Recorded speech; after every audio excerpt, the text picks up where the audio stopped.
हमारे शरीर का एक महत्वपूर्ण हिस्सा है, ये तो हम सभी जानते हैं, लेकिन क्या हम अपने दिल की महत्वपूर्णता को जानते हुए भी इसका ख्याल रखते हैं? अगर इसका उत्तर खोजेंगे तो शायद नहीं मिलेगा। आज के आधुनिक लाइफस्टाइल और अनियमित आहार के कारण 30 से 40 की उम्र में भी लोगों को दिल के रोग होने लगे हैं। यह समस्या इतनी आम हो चुकी है कि हर परिवार में कोई ना कोई सदस्य हृदय रोग से ग्रस्त है। यही नहीं, बल्कि अब तो छोटी उम्र के बच्चे भी इस बीमारी का शिकार होते जा रहे हैं। चुनौतियां समय के साथ लगातार बढ़ती जा रही हैं और यह भी एक हकीकत है कि भारत में दिल के रोगों से जुड़े मरीजों की संख्या भी लगातार बढ़ती जा रही है। अगर आंकड़ों के चश्मे से अगर आप इसको देखिएगा तो कई करोड़ लोग ऐसे हैं जो दिल की बीमारियों के कारण अपनी जान गंवा देते। अब सवाल यह है कि अपने दिल को हम स्वस्थ कैसे रखें, हार्ट अटैक से खुद को कैसे बचाएं। हार्ट अटैक तो एक ऐसा विषय है जो हर एक घर में मिल सकता है। आपने आसपास भी इस बीमारी को लेकर कई मरीज जो है आपने सुने होंगे, देखे होंगे। दिल के रोगों से कैसे खुद को बचाए, इस विषय पर हमारे साथ बात करने के लिए होंगे डॉक्टर राजेश जिंदल, जो कि कार्डियोलॉजिस्ट हैं। एक अहम जानकारी और आपको बता देते हैं कि अगर आपका भी इस विषय से जुड़ा कोई सवाल है तो आप हमें कॉल कर सकते हैं। लगातार आपकी टीवी स्क्रीन पर नंबर फ्लैश होते रहेंगे। अगर आपका इस विषय से जुड़ा कोई भी सवाल आता है, दिल की बीमारियों से जुड़ा हुआ कोई भी सवाल अगर आपके जहन में आता है तो आप हमें तुरंत कॉल कीजिए। आपकी टीवी स्क्रीन पर लगातार नंबर फ्लैश होते रहेंगे। आप कुछ भी हमारे से इस विषय से जुड़ा कोई भी सवाल पूछ सकते हैं, सुझाव ले सकते हैं, परामर्श ले सकते हैं। और सबसे जो बड़ी बीमारी देखी जा रही है वो हार्ट अटैक की देखी जा रही है। हर पहलू पर हम तफसीलात से चर्चा करेंगे, विस्तार से चर्चा करेंगे। अब कार्यक्रम को आगे बढ़ाते हैं। आपको बता दें कि हमारे साथ कार्डियोलॉजिस्ट डॉक्टर राजेश जिंदल जी जुड़ चुके हैं। डॉक्टर साहब, आपका बहुत बहुत स्वागत है खबर फास्ट पर। थैंक यू जी, थैंक यू जी। राजेश जी, मेरा सबसे पहला बुनियादी आपसे ये सवाल है कि हार्ट वाल्व डिसीजेज ये क्या होती है? थोड़ा आवाज नहीं आ रही जी राजेश जी, मेरा सवाल ये है कि हार्ट वाल्व डिसीजेज क्या होती है? हार्ट वाल्व डिजीज क्या होती है? जी, इसी हार्ट के अंदर 4 वाल्व्स होते हैं जी। Mitral valve, aortic valve, tricuspid valve, pulmonary valve. So basically valves की जब कोई ना कोई डिफॉर्मेशन हो जाती है, जब अपना काम सही नहीं करते, अपना फंक्शन प्रॉपरली नहीं करते, तो उसको वाल्व डिजीज बोलते हैं। बहुत सारे कारण हो सकते हैं उसके। ये पैदाइशी से लेके जमा जिसके बोलते हैं कि बाय बर्थ से लेके एक्वायर्ड डिजीजेज हो जाती हैं, जिसमें इन्फेक्शन हो जाती हैं। बचपन में कुछ इन्फेक्शन हो जाती हैं जो वाल्व को डैमेज कर जाती हैं। लेटर ऑन जाके डीजनरेटिव डिजीजेज हो जाती हैं। हार्ट अटैक होने से बहुत सारे कारण होते हैं जिनकी वजह से वाल्व जो है एबनॉर्मली फंक्शन करते हैं। उनको हम कलेक्टिवली वाल्व डिजीजेज बोलते हैं। This is a very common diseases which we encounter in our daily practice. हमारी रोजाना जो प्रैक्टिस में बहुत सारे मरीज हमारे पास वाल्व डिजीजेज के आते हैं। ज्यादातर जो बीमारी है, ज्यादातर जो लोग हैं जो इस बीमारी से ग्रस्त हैं, उसको हम रोमैटिक हार्ट डिजीज बोलते हैं। हिंदुस्तान में रोमैटिक हार्ट डिजीज एक मेजर कारण है वाल्व डिजीज होने का।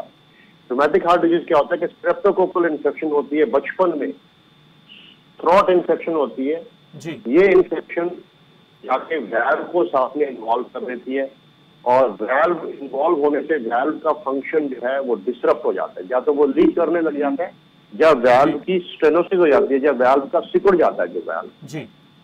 So this is the most common valve problem which is encountered in our country. So इस तरीके से बाकी और दूसरे कारण जैसे मैंने आपको बोला, so these are collectively known as valve diseases. जी राजेश जी, हम चाहते हैं कि हर पहलू पर हम विस्तार से चर्चा करें ताकि जनता तक, दर्शकों तक एक सही और सटीक जानकारी पहुंच सके।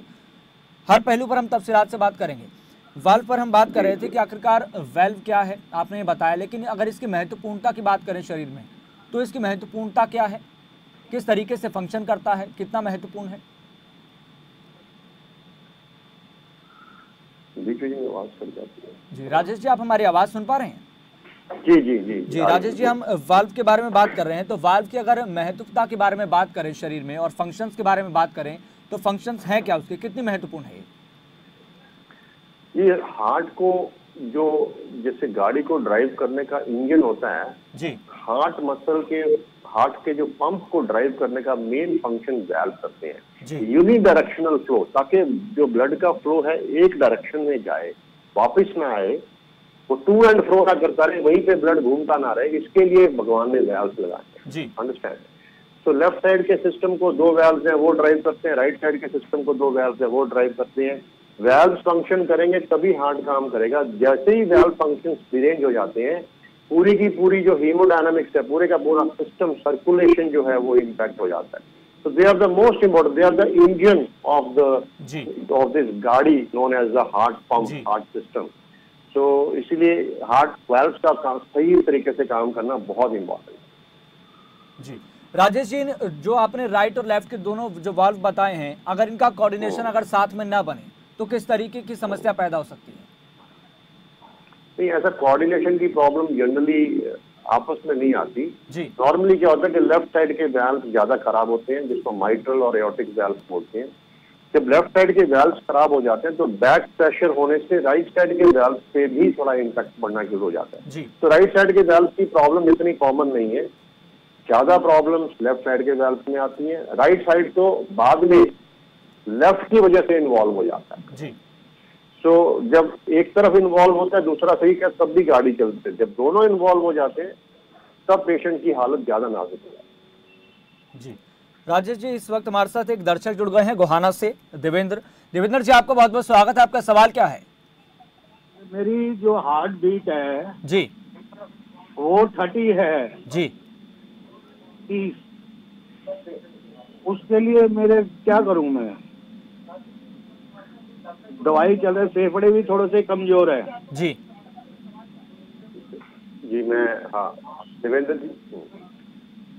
राजेश जी, हमारे एक दर्शक का सवाल है कि इनकी हार्ट बीट 30 है और समस्याओं का सामना करना पड़ता है और फेफड़े भी कमजोर हैं, तो ऐसी परिस्थिति में क्या करें? हाँ, तो अगर हार्ट बीट इतनी कम चल रही है, देखिए नॉर्मली हार्ट बीट क्या होता है कि 60-70 की रेंज में कम से कम होनी चाहिए। इट इज फ्रॉम 60 to 90 या 60 to 100 का जो रेंज होता है हार्ट बीट का, up to 50 we can say it's okay. But अगर 30 हार्ट बीट चल रही है तो नेचुरल मतलब सामान्य तौर पे ये सही नहीं है, ये एबनॉर्मल है। अगर पेशेंट को कोई तकलीफ हो रही होगी वैसे तो हो सकता है उसको कोई माड़ा मोटा थोड़ा बहुत चक्कर आते हो, आंखों के आगे अंधेरा आता हो, डिजीनेस होती हो, या सांस फूलता हो, या बीपी बहुत ज्यादा बढ़ता हो सकता है कोई तकलीफ ना भी हो। अगर कोई तकलीफ नहीं भी है लेकिन ये आगे चल के हार्ट के साइज को डायलेट कर देता है, और कभी भी इसे मतलब इतना कम हार्ट बीट होने से आंखों के आगे अंधेरा आ सकता है, चक्कर आ सकता है, हम गिर भी सकते हैं, थोड़ी देर के लिए बेहोश भी हो सकते हैं। तो इसीलिए अच्छे आप डॉक्टर साहब की सलाह लेनी चाहिए, ईसीजी कराना चाहिए। कम हार्ट बीट का कारण पता लगेगा, क्या ये कंप्लीट हार्ट ब्लॉक है, क्या ये साइनस नोड डिजीज है, क्या ये अभी हुआ है, पहले से है, कब से है। बहुत सारे हमें फैक्टर्स को अकाउंट फॉर करके इसका ट्रीटमेंट होता है, इसका जरूर इनको ट्रीटमेंट कराना चाहिए। जी डॉक्टर साहब, अगर आपके तजुर्बे के हिसाब से देखें तो ऐसी परिस्थिति क्यों आती है? क्या उम्र के हिसाब से क्या हार्ट बीट की जो रेंज है वो कम होती जाती है? जी, जैसे भगवान ने जो हमारे अंदर जो बैटरी लगाई है जी, जिसको हम पेस मेकर बोलते हैं, जो नेचुरल पेस मेकर लगाया भगवान ने, उसकी भी बैटरी धीरे धीरे कम होती रहती है। कुछ लोगों में ये बैटरी ज्यादा कम होने से हार्ट बीट स्लो हो जाती है, जिसको हम कई बार कंप्लीट हार्ट ब्लॉक बोलते हैं या साइनस नोड डिजीज बोल देते हैं। तो ऐसे में हार्ट बीटिंग कम रहनी शुरू हो जाती है, या कई बार मरीजों को बार बार चक्कर आते हैं, आंखों के आगे अंधेरा आ गया, बेहोशी हो गया। तो ऐसे में हमें बाहर से पेस मेकर, जिसको बाहर से बैटरी लगानी पड़ेगी, जिसको हम पेस मेकर बोलते हैं, पेस मेकर लगाने से इस तरह के मरीज बिल्कुल सामान्य जीवन व्यतीत करते हैं। जी, पेस मेकर जो है इसी चीज के इलाज के लिए बना है। जी राजेश जी, देवेंद्र हमारे साथ बने हुए। देवेंद्र जी, आप कुछ कहना चाहते हैं, आप सवाल पूछना चाहते हैं? हाँ जी, फिर मैं ये पूछ रहा हूँ, मेरी दवाई तो चल रही है जी, सांस भी थोड़ा सा ठीक चल रहा है, पल्स भी ठीक है, बीपी भी ठीक है, शुगर वगैरह सब कुछ ठीक है। जी देवेंद्र जी, अगर आप किसी ईसीजी करवा के अपने फिजिशियन से कंसल्ट करें, ये देखें कि कम हार्ट बीट का कारण क्या है, क्या वो नॉर्मल है या एबनॉर्मल है। ठीक है, बहुत सारे लोग जो बहुत फिट होते हैं, फिजिकली फिट होते हैं, यंग एथलीट्स होते हैं, उनकी हार्ट बीट नॉर्मल तौर पे भी 40-50 रह सकती है, उसको हम एबनॉर्मल नहीं मानते। पर ज्यादातर अगर 30 हार्ट बीट है तो ये एबनॉर्मल है, कुछ ना कुछ कारण जरूर होगा, उस कारण का पता लगा के उसका इलाज होना चाहिए। चलिए देवेंद्र जी, बहुत बहुत धन्यवाद सवाल पूछने के लिए। डॉक्टर साहब, एक और दर्शक हमारे साथ जुड़ गए हैं, अंजू जुड़ गई हमारे साथ दिल्ली से। अंजू जी, आपका बहुत बहुत स्वागत है, आपका सवाल क्या है? 2 2008 में मेरा मेटालिक वाल्व चेंज हुआ था जी। अब तक मेरा बिल्कुल सही चल रहा था।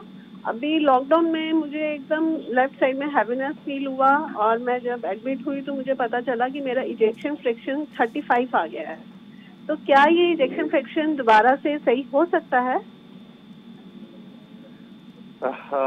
इजेक्शन फ्रैक्शन अगर आप दवाइयाँ लेंगे तो पहले भी ले ही रहे होंगे, मुझे नहीं पता आप पहले बड़ा जुडिशियसली या रिलीजियसली अपने ट्रीटमेंट को फॉलो कर रहे थे या नहीं कर रहे थे। अच्छे से ट्रीटमेंट लेंगे, रेगुलर सारे तरह के परहेज करेंगे तो थोड़ी रिकवरी हो जाती है। मैं नहीं कहूँगा कि बहुत रिकवरी पॉसिबल है। पहले तो हमें ये देखना पड़ेगा कि एलवी फंक्शन कम क्यों हुआ है या हार्ट फंक्शन वीक क्यों हो गया, क्योंकि बहुत सारे कारण होते हैं हार्ट फंक्शन डाउन हो जाने के। माइट्रल वाल्व रिप्लेसमेंट के बाद कई बार बिना किसी कारण के भी हार्ट फंक्शन कम हो जाता है because of valve replacement itself, क्योंकि एक तरह से हमारा वैल्व तो नेचुरल वैल्व नहीं है, उतना नेचुरल तरीके से फंक्शन नहीं करता है जो मेटालिक वैल्व है जितना नॉर्मल वैल्व काम करता है। तो सम एलवी फंक्शन का जो है हार्ट फंक्शन की डिटीरियोरेशन तो होती है, लेकिन हमें बाकी कारणों का भी पता लगाने की कोशिश करनी चाहिए कि कहीं कोई और कारण तो नहीं है जो रिवर्सिबल है या जो ट्रीटेबल है, which is accounting for your reduction in the LV function, जिसकी वजह से हार्ट की पंपिंग कम हुई है। तो आई वुड सजेस्ट कि आपके फिजिशियन ने आपको कुछ टेस्ट सजेस्ट किए होंगे ये पता लगाने के लिए कि what is the reason that आपका हार्ट वीक हो गया।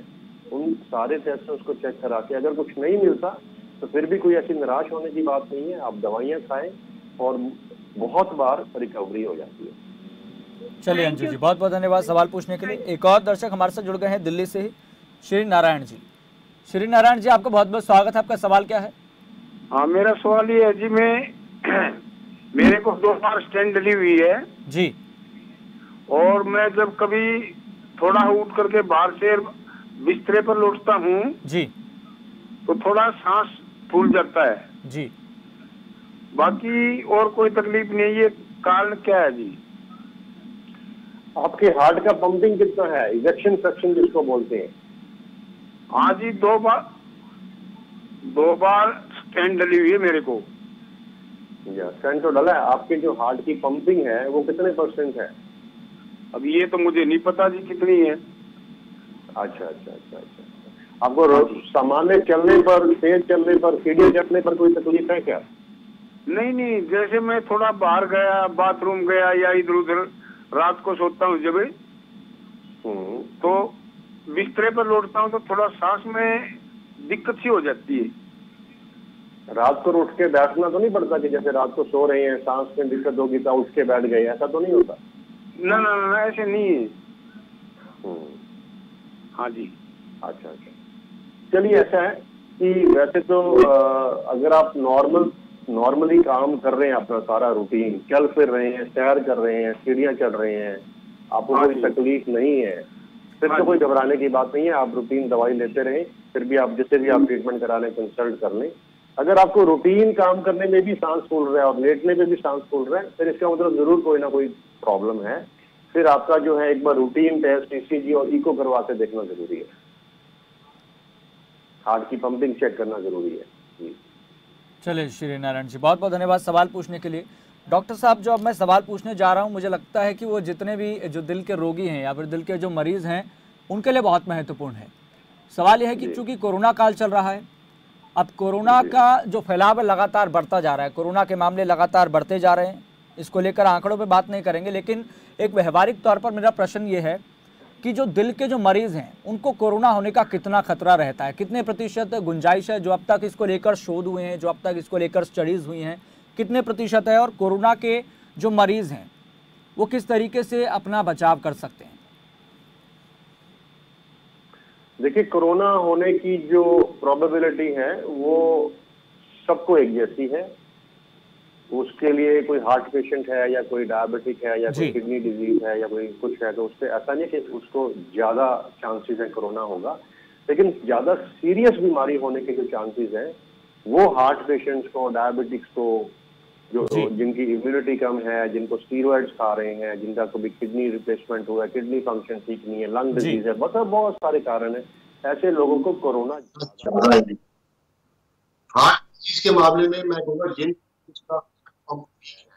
जिसको बोलते हैं पुअर इजेक्शन फ्रैक्शन है, जी या जिनको हार्ट फेलियर की प्रॉब्लम है, जाके थोड़ा सा भी चलने से सांस फूलता है, जी तो सांस फूलने के लिए दवाइयां खा रहे हैं बिकॉज ऑफ हार्ट डिजीज, जी ऐसे लोगों में अगर कोरोना हो जाता है तो कोरोना थोड़ा सा ऐसे लोगों में ज्यादा सीरियस होने के चांसेस रहते हैं।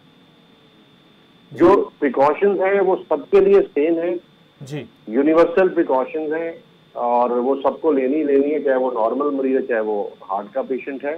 लेकिन हार्ट के पेशेंट को अगर कोरोना पॉजिटिव हो जाता है तो ऐसे पेशेंट को घर पे नहीं बैठना चाहिए इन द होप के 2-4 दिन में ठीक हो जाएगा, बिकॉज आजकल बहुत सारी दवाइयां अब कोरोना के लिए भी आ गई हैं जो कि they are found to be effective. So they should must get in touch with the local, with the nearest physician who is treating COVID patient, जी ताकि उनको बड़ी क्लोज मॉनिटरिंग हो सके और जो इंपॉर्टेंट दवाइयां पहले हफ्ते में दी जा सकती हैं उनसे उनको treat, because these are the high risk category, these are the patients who can deteriorate, and so ऐसे लोगों को ज्यादा सावधानी बरतने की जरूरत है अगर उनको पॉजिटिव हो गए। पॉजिटिव होने से पहले प्रिकॉशन सबके लिए सेम है, यूनिवर्सल प्रिकॉशंस है, सोशल डिस्टेंसिंग है, हैंड वॉशिंग है, प्रॉपर मास्क लगा के रखें, जी डिस्टेंस मेंटेन करके रखें, और बहुत सारी चीजें। जी डॉक्टर साहब, पेरिफेरल आर्टीरियल डिसीज क्या होता है? जैसे हार्ट, जैसे जो बॉडी के अंदर भगवान ने जो नसों का जाल बिछाया है उनको हम पेरिफेरल वेसल्स बोलते हैं, जी राइट। पेरिफेरल, जब जैसे हार्ट की धमनी में ब्लॉकेज आ जाती है तो हार्ट अटैक हो जाता है। जी पेरिफेरल ब्लड वेसल्स में जो धमनियां पेरिफेरी में ब्लड लेके जाती हैं, लातों में ब्लड लेके जाती हैं, बाजू में ब्लड लेके जाती हैं, गले में, ऊपर सिर में ब्लड लेके जाती हैं, जी उनके अंदर जब ब्लॉकेज आ जाती है तो उसको हम पेरिफेरल वैस्कुलर डिजीज बोलते हैं। वास्कुलर मतलब ब्लड वेसल्स, पेरिफेरल मतलब पेरिफेरी, जी लातों में जाना, बाजुओं में, सर में, हेड में। तो पेरिफेरल वास्कुलर डिजीज इज जब पेरिफेरीज की ब्लड वेसल्स में ब्लॉकेज आ जाता है। जी डॉक्टर साहब, ऐसी परिस्थिति क्यों बनती है? क्या इसके लिए हमारा खाना पीने जिम्मेदार है, हम खुद जिम्मेदार हैं, कितने जिम्मेदार हैं, और इससे बचा कैसे जाए, और इससे हम कौन से हम इसमें टेस्ट करवा सकते हैं जिसके लेकर हमें सटीक जानकारी मिल सके? देखिए, 4-5 चीजें सबसे इंपॉर्टेंट हैं। आपको मालूम है ये जो कॉमन रिस्क फैक्टर्स हैं हार्ट के लिए भी और पेरिफेरल वैस्कुलर डिजीज के लिए, जी सबसे इंपॉर्टेंट है आपका लाइफस्टाइल, मोटापा, ओबेसिटी, स्मोकिंग सबसे बड़ा रिस्क फैक्टर है पेरिफेरल वैस्कुलर डिजीज के लिए। जी हार्ट डिजीज के लिए भी है, लेकिन पेरिफेरल वास्कुलर डिजीज के लिए और ज्यादा इंपॉर्टेंट रिस्क फैक्टर है। हमें अक्सर पढ़ाया जाता था कि इधर यू कैन स्मोक और you can have your legs, जी कि या तो आप स्मोक कर सकते हैं या अपनी टांगे रख सकते हैं, दोनों चीजें नहीं रह सकती। जी तो इतना उसका कहने का तात्पर्य ये था कि स्मोकिंग करने से पेरिफेरल वैस्कुलर जो डिजीज होने का चांसेस बहुत बढ़ जाते हैं। सो मोटापा, डायबिटीज, हाइपरटेंशन, स्मोकिंग, कोलेस्ट्रॉल खराब है, फैमिली हिस्ट्री है, सेडेंटरी लाइफस्टाइल है, ये सारी, पॉल्यूशन, स्ट्रेस, एंजाइटी, ये सारी चीजें पेरिफेरल वैस्कुलर डिजीज को बढ़ावा देती हैं। तो अगर हमें पेरिफेरल वैस्कुलर डिजीज को कंट्रोल करना है, हमें एक एक एलिमेंट के ऊपर काम करना पड़ेगा। हमें अपनी डाइट का ध्यान रखना पड़ेगा, कितना कार्बोहाइड्रेट्स खा रहे हैं, कितनी चपातियां खा रहे हैं, हमें फैटी लीवर तो नहीं है, जी पेट पे मोटापा तो नहीं है, हमारा डायबिटीज का क्या स्टेटस है, ब्लड प्रेशर कंट्रोल्ड है, स्मोकिंग नहीं करनी, स्ट्रेस लेवल कम होनी चाहिए, नींद अच्छी आनी चाहिए, योगा करें। सो बहुत सारे फैक्टर्स को मिला के इंसान की जो क्यूमुलेटिव कार्डियोवैस्कुलर हेल्थ है उसके ऊपर डिपेंड करती है। जी मतलब इसमें हमारा खान पान हमारा कई हद तक जिम्मेदार होता है। हम स्मोकिंग सब कुछ करते हैं, मैंने आपको बताया, सिर्फ जी। खान पान नहीं है, सब कुछ है। पूरी सुबह पूरी आप लाइफस्टाइल उठने से लेके रात के सोने तक क्या खाते हैं, क्या पहनते हैं, किससे बात करते हैं, क्या सोचते हैं, हर चीज पे निर्भर करती है आपकी हेल्थ। आप सुबह से लेकर शाम तक खाते अच्छा है लेकिन सोचते अच्छा नहीं है, तब भी हेल्थ अच्छी नहीं रहेगी। जी मतलब हर पहलू पर हमें बारीकी से ध्यान रखना होगा अपने लिए। जी, आपको डायबिटीज कंट्रोल करनी है, अपनी रेगुलर एक्सरसाइज जो रूटीन है उसको मेंटेन करना है, बॉडी वेट जिसको बॉडी मास इंडेक्स है उसको कंट्रोल में करना है। कोशिश करें कि कम से कम सेंटर में, बॉडी के सेंटर में, पेट पे फैट जमा ना होने दें, रेगुलर एक्सरसाइज करें, डायबिटीज कंट्रोल में रखें। और अगर आपके फैमिली हिस्ट्री डायबिटीज की है, मोटापे की है, हार्ट डिजीज की है, तो आप कार्बोहाइड्रेट जैसे कि चपाती, मीठा, ब्रेड, बिस्किट, इन चीजों को कार्बोहाइड्रेट्स के इंटेक को कम रखें।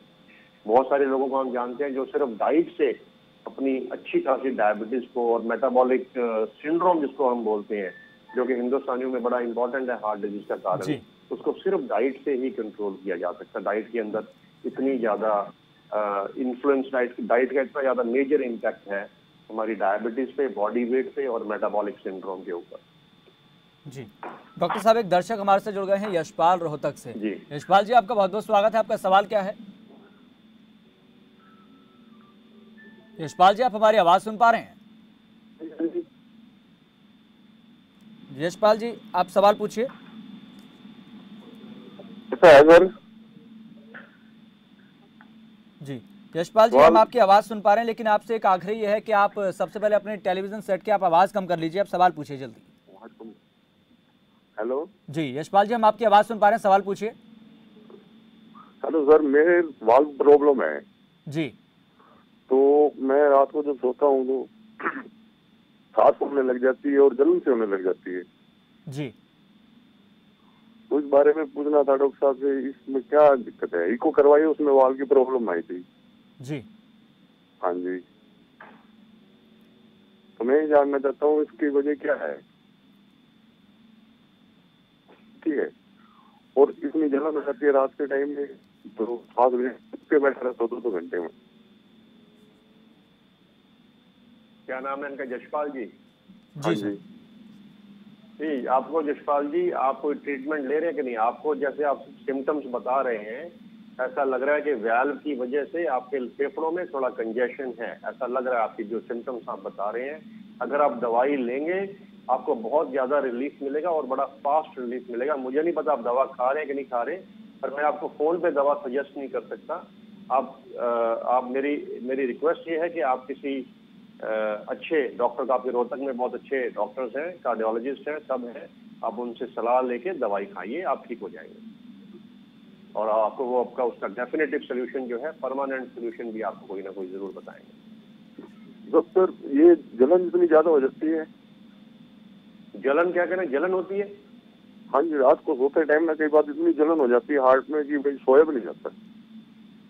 हाँ, तो मैं वही बता रहा हूँ ना, जो आप सिम्टम्स बता रहे हैं ये वैल्व के प्रॉपरली काम ना करने की वजह से है। हो सकता है कि उसके साथ में कोई नसों के अंदर, कॉर्नरीज के अंदर कोई थोड़ी बहुत ब्लॉकेज भी हो। वो जो जलन है वो होना, ये अच्छा सिम्टम नहीं है, इसको आपको राय लेनी बहुत जरूरी है। चलिए यशपाल जी, बहुत बहुत धन्यवाद सवाल पूछने के लिए। डॉक्टर साहब, कार्डियोमायोपैथी क्या होता है? आप तो पूरी कार्डियोलॉजी का इम्तिहान ले रहे हैं हमारा। जी राजेश जी, हम हर पहलू पर बातचीत इसलिए करना चाहते हैं ताकि दर्शकों तक एक सही और सटीक जानकारी पहुंच सके, इसलिए हमने आपको तजुर्बेदार व्यक्ति को बैठाया, इसलिए बातचीत कर रहे हैं। जी, तो कार्डियोमायोपैथी जो है हार्ट मसल को कार्डियोमायोसाइट बोलते हैं। जी। जब हार्ट मसल वीक हो जाता है या उसकी कोई बीमारी हो जाती है, उसको हम कार्डियोमायोपैथी बोलते हैं। जी। बहुत तरह की कार्डियोमायोपैथीज होती हैं। फॉर एग्जांपल सबसे कॉमन हम सुनते हैं डायलेटेड कार्डियोमायोपैथी। जब हार्ट का मसल वीक हो जाता है तो हार्ट का साइज बड़ा हो जाता है, जैसे गुब्बारा फूल जाता है ना, एक गुब्बारे का साइज है, एक पंप चैम्बर है, जब वो बड़ा हो जाएगा, वीक हो जाएगा तो बड़ा भी हो जाएगा। जी। तो जब हार्ट डायलेट हो जाता है बिकॉज ऑफ मसल पुअर होने से, मसल वीक होने से, तो उसको डायलेटेड कार्डियोमायोपैथी बोलते हैं। सिमिलरली बहुत सारी 5-6 तरह की कार्डियोमायोपैथीज होती हैं। For example ischaemic cardiomyopathy, for example hypertensive cardiomyopathy, valvular cardiomyopathy, hypertrophic cardiomyopathy. So जिस कारण से हार्ट मसल वीक हुआ है उसका बेसिक फिजियोलॉजिकल डिफेक्ट क्या है, उसका कारण क्या है, उसको डिफेक्ट होने का, उसकी जो है नामकरण के वजह, मतलब उसका जो है कार्डियोमायोपैथी का नामकरण उस वजह से होता है। तो हाइपरटेंशन की वजह से हार्ट मसल मोटा हो गया और काम नहीं प्रॉपर कर रहा, उसको हाइपरटेंसिव कार्डियोमायोपैथी बोलते हैं। हाइपरट्रॉफिक कार्डियोमायोपैथी, अगर बचपन से कोई ऐसे जीन्स आपके अंदर हैं जिसकी वजह से हार्ट मोटा तो बहुत हो गया, मोटा होने से काम भी प्रॉपर नहीं कर रहा, उसको हम हाइपरट्रॉफिक कार्डियोमायोपैथी बोलते हैं। अगर कॉर्नरी आर्टरीज में ब्लॉकेज है, हार्ट के अंदर ब्लॉकेज है, हार्ट अटैक हो गया, हार्ट मसल वीक हो गया, उसके बाद हार्ट पूरे का पूरा हार्ट डायलेट कर गया, उसको हम इश्चेमिक। तो इस तरीके से कई कारण होते हैं कार्डियोमायोपैथी। जी राजेश जी, क्या इससे बचा जा सकता है? कितनी प्रतिशत संभावना होती है? हर चीज से बचा जा सकता है। आप वो डिपेंड करता है कि क्या है क्या नहीं है। बेसिकली तो देखिए, ओवरऑल बचने का जो तरीका है वो सारा एक जनरल है कि आप एक अच्छा जीवन व्यतीत करें, अच्छा भोजन करें जी, लाइफ को बड़ा बैलेंस तरीके से जिए, नियमित अपना व्यायाम करें, संतुलित भोजन करें, अच्छी सोच रखें, खुश रहें, अच्छी नींद लें। यही कर सकता है इंसान, इससे ज्यादा तो बाकी तो सिर्फ भगवान के ऊपर छोड़ना पड़ता है। जी राजेश जी, एक हमारे समाज में एक ऐसी समस्या आ रही है दिल से जुड़ी हुई। बच्चा जब पैदा होता है तो दिल में छेद, जब पता लगता है कि छेद है दिल बच्चे के दिल में, तो क्या उसके बारे में आप क्या सोचते हैं? उसके लिए क्या पहलू होते हैं, क्या कारण होते हैं, और ये छेद कब तक भर जाता है और कितना घातक हो सकता है? इसके लिए क्या इलाज है अगर छेद ना भरे तो? देखिए, ये बहुत बड़ा विषय है। बच्चे जो पैदाइशी जो छेद होते हैं, ये कोई एक बीमारी नहीं है, इसमें आगे 100 तरह की बीमारियां होती हैं। छेद कहाँ है, कहाँ नहीं है, कितना बड़ा है, उसका क्या इम्पैक्ट पड़ रहा है, बहुत सारी चीजें जो हैं वो देखनी पड़ती हैं। बहुत सारी बीमारियां ऐसी हैं जिनमें हम कुछ नहीं करते, वेट करते हैं। बहुत सारी ऐसी बीमारियां ऐसी हैं जिसमें हम बच्चे के पैदा होते ही ऑपरेट करने की कोशिश करते हैं जी, ताकि उनमें हम वेट नहीं कर सकते। तो ये बहुत ही डिसीजन, बड़े क्रिटिकल डिसीजन होते हैं जो कि एक्सपर्ट्स को ही लेने चाहिए। और हम जनरली इवन कोई ऐसे बच्चे आते हैं तो इवन हम भी उस मामले में डिसीजन नहीं लेते। हम जो बच्चों के कार्डियोलॉजिस्ट हैं, जो पीडियाट्रिक कार्डियोलॉजिस्ट हैं, उनके पास बच्चा रेफर कर देते हैं, बिकॉज उनका इस मामले में अंडरस्टैंडिंग ज़्यादा क्रूशियल, ज़्यादा नीट होती है और ज़्यादा उनका ओपिनियन ज़्यादा इंपॉर्टेंट है कि whether we can wait, whether we can not wait. बहुत सारे डिसीजन बड़े क्लियर होते हैं जिसमें हम वेट कर लेते हैं, कुछ छेद भर भी जाते हैं, कुछ छेद नहीं भरते। तो ये बड़ा सब्जेक्ट है। मैं यही कहूंगा कि ऐसी कोई घबराने की बात नहीं है। आज की तारीख में 99% of the problems are treatable, उनका इलाज है जी। तो किसी को कोई घबराने की बात नहीं है। अगर बच्चा पैदा हुआ है, कोई पैदाइशी कोई डिफेक्ट है, कोई घबराने की बात नहीं है। 99% बच्चे ठीक हो जाते हैं, अच्छा जीवन व्यतीत करते हैं। कई बार कुछ नहीं करना पड़ता, कई बार छोटा सा ऑपरेशन करना पड़ता है, कई बार बिना ऑपरेशन के हम जिसको इंटरवेंशन से हम ठीक कर देते हैं, और कई बार बच्चे को 1-2 सर्जरियां करवानी पड़ती है। सो हर चीज का लेकिन इलाज है।